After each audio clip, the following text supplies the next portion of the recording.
Uyole oye!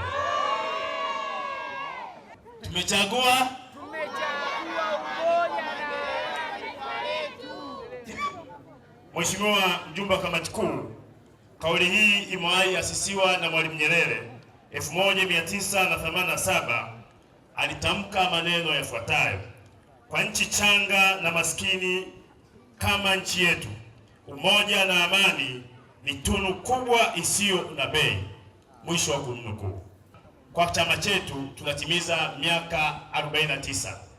Moja ya tunu kubwa ambayo tunaipigania na tunu ambayo haina bei, waasisi wetu walituambia, walisema ni umoja na amani.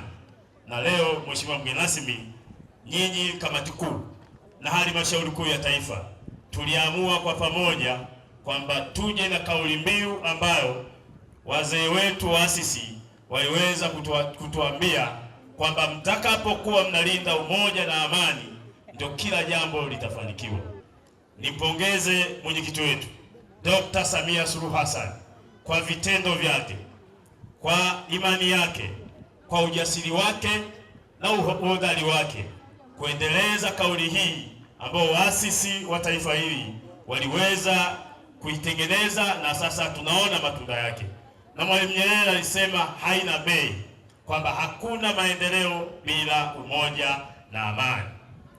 Sisi wa NEC, na wewe ni mneki mwenzangu, ndio maaskari wa mwenyekiti taifa. Sasa mimi ndio askari wa mkoa wa Mbeya. Nishasema mkoa wa Mbeya hakuna yeyote atakayetokeza kumtikisa, kumzihaki au kuto kumheshimu mwenyekiti wa taifa Dr. Samia Suluhu Hassan.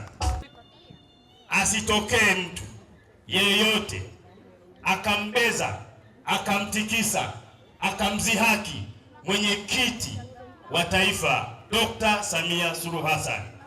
Kiutamaduni, mgeni rasmi, hata nyumbani huwezi kukubali baba yako na mama yako wanazahirika, haikubaliki.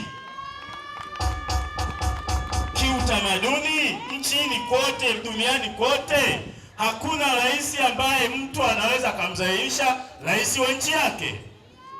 Dr. Samia ndio alama ya nchi yetu. Dr. Samia ndio alama ya chama chetu. Dr. Samia ndio dira ya maendeleo ya taifa letu.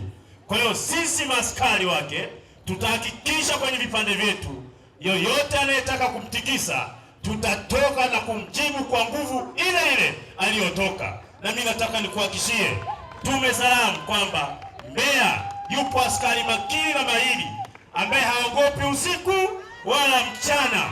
Watakapotoka na mimi nitatoka kuhakikisha mwenyekiti wangu yuko salama na hakuna mtu anayemkwamisha maendeleo yoyote anayotaka kufanya mkoa wa Mbeya.